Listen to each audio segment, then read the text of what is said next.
तुला राग असह्य होतो ना, आणि इतका अनावर होतो की समोरच्याला काय करू आणि काय नको असं वाटतं, आणि मग तू सरळ कुठलाही विचार न करता बोलत सुटतोस.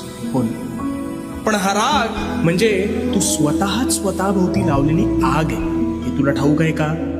अरे याने समोरच्याचं नुकसान होत नाही, तर सर्वस्वी तुझं नुकसान होतं. त्यामुळे आता ह्या भडाग्नीवर नियंत्रण कसं प्राप्त करायचं ते सांगतो शांतपणे.